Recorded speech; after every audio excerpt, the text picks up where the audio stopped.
श्रीगुरुभ्यो नमः। हरि ओम। श्री महागणाधिपतये नमः। श्री महासरस्वत्यै नमः।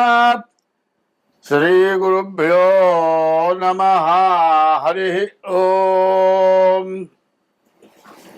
ओंकारमंत्र संयुक्तं नित्यं ध्यायन्ति योगिनः कामदं मोक्षदं तस्मै ओंकाराय नमो नमः।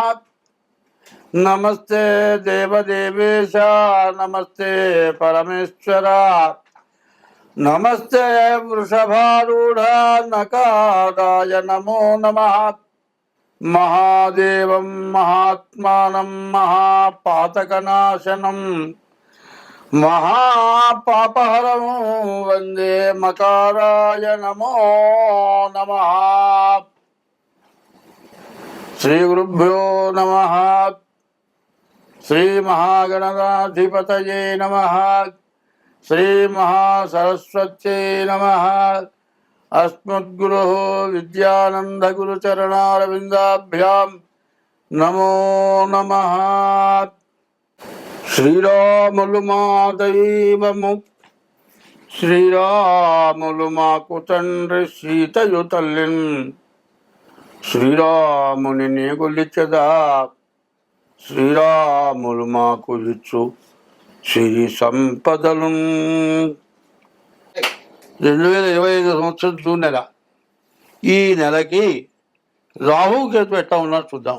మే నెల 18వ తారీఖు రాహుకేతు మారారు. ఈ రాహుకేతు ఈ రాశిలో మీనం నుంచి కుంభానికి రాహు వచ్చాడు, కన్య నుంచి సింహానికి కేతు వచ్చాడు. ఈ గ్రహాలు ఈ రాశి వాళ్ళకి ఎట్లా ఉన్నాయి అంటే, కేతు మాత్రం బాగున్నాడు, రాహు మాత్రం బాగలేడు. ద్వాదశాంశం వ్యయోర్భ, బాగా ఖర్చు పెట్టిస్తాడు. పైన ఏలినాస్తే శని, ఎన్ని డబ్బులు వచ్చినా మిగలవు. చేసే ఉద్యోగంలో కూడా కష్టంగా ఉంటుంది. ఉద్యోగం నుంచి మానుకోవాలి, లేకపోతే ఏదో ఒక నీ మీద ఉన్నటువంటి ఆరోపణ చేత సంజాయిషి ఇవ్వలేకపోవటం చేత నిన్ను బహిష్కరిస్తారు. అటువంటి పరిస్థితి నుంచి తప్పించుకోవాలంటే ముందుగా మీ తల యందున్నటువంటి రాత ఏమిటంటే, డేట్ ఆఫ్ బర్త్ ద్వారా మీ జాతకం చూపించుకొని మీ ఫలితాలు ఎట్లా ఉన్నాయో తెలుసుకొని దాని ప్రకారం దానికి తగిన దోషాలు పోయేట్టుగా చేసుకోండి. ఈ మీనరాశి పూర్తిగా చాలా, ఈ 12 రాశుల్లోకి కూడా మీనరాశి బాగా కష్టతరంగా ఉంది. 2025 సంవత్సరం జూన్ నెలలో మే నెల 18వ తారీఖు రాహుకేతువులు మారారు.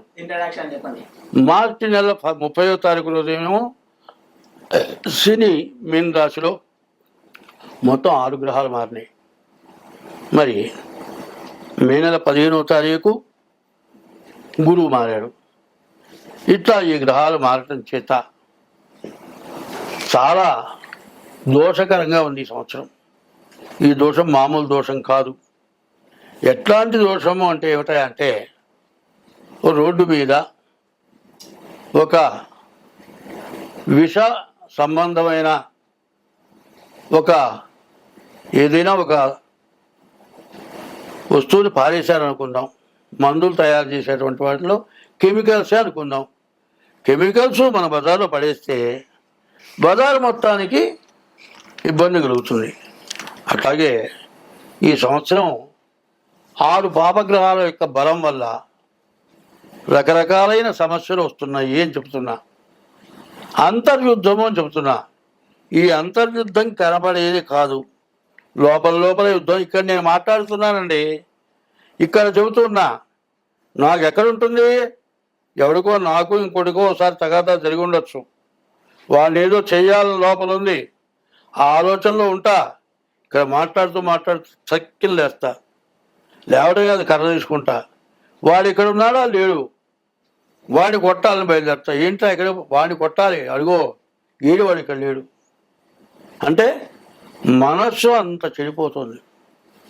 ఆ చెడిపోయే మనస్సు నీకున్న శత్రువుని కొడుతున్నావా, ఎదుర్కొన్నా ఉన్నవాడిని కొడుతున్నావా నీకు అర్థం కావట్లేదు.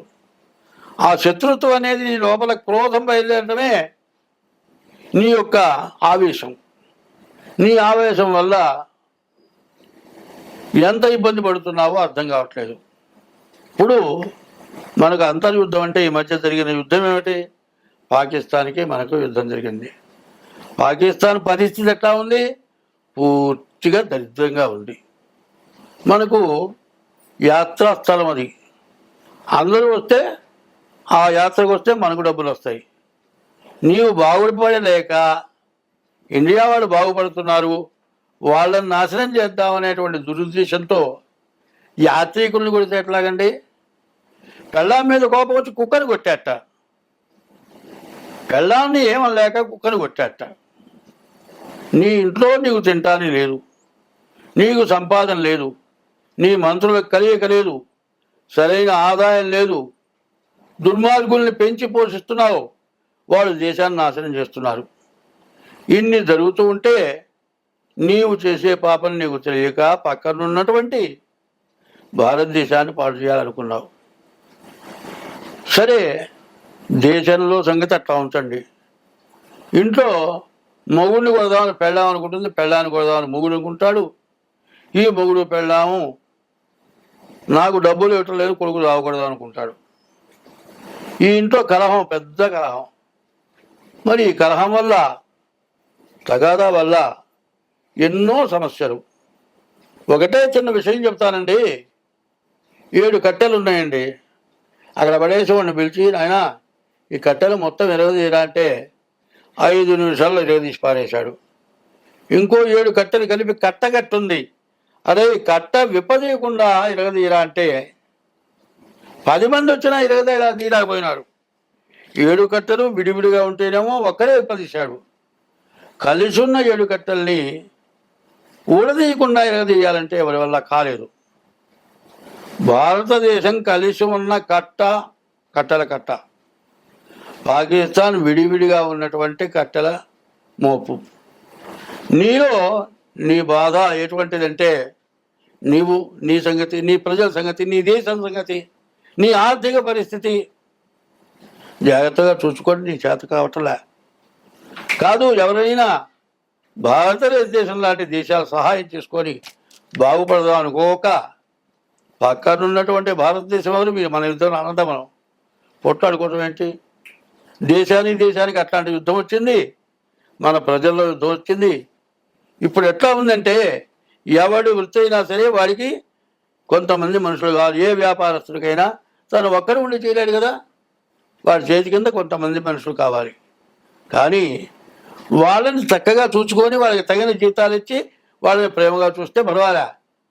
వాళ్ళకి జీతాలు ఇవ్వక, జీతాలు ఇస్తే వెళ్ళిపోతారని 2 నెలలకి నెల జీతం ఇచ్చి, 3 నెలలకు నెల జీతం ఇచ్చి వాడిని ఇబ్బంది పెడుతూ ఉంటే, జీతం కోసమన్నా పడి ఉంటాడు అని అట్టు పెడితే వాడికి చివరికి విరక్తి పుట్టి ఇంట్లో ఏదో కాజేసుకొని వెళ్ళిపోయి నిన్ను, నీ వ్యాపారాన్ని సర్వనాశనం చేస్తాడు. స్వార్థం వల్ల నీ చేతులాలు నాశనమైనవు. అంతర్యుద్ధం ఇట్టా ఉంది. ప్రజల్లో అంతర్యుద్ధం, దేశంలో, ప్రపంచ దేశాల్లో ఒక దేశానికి యుద్ధం. ఈ యుద్ధం వల్ల ప్రపంచం అంతా కూడా భ్రష్టుపోయే పరిస్థితి ఉంది. కాబట్టి అందరూ సుఖంగా ఉండాలంటే మీ డేట్ ఆఫ్ బర్త్ ద్వారా మీ జాతకాన్ని చూపించుకోవటం, ఇది కాక ఏ దోషాలుంటే దోషాలు పోవటానికి చేసుకోవటం, ఇట్లా ఉంటే ఈ సంవత్సరంలో ఉన్నటువంటి బాధలన్నీ తొలగి అందరం బాగుంటాం. స్వస్తి.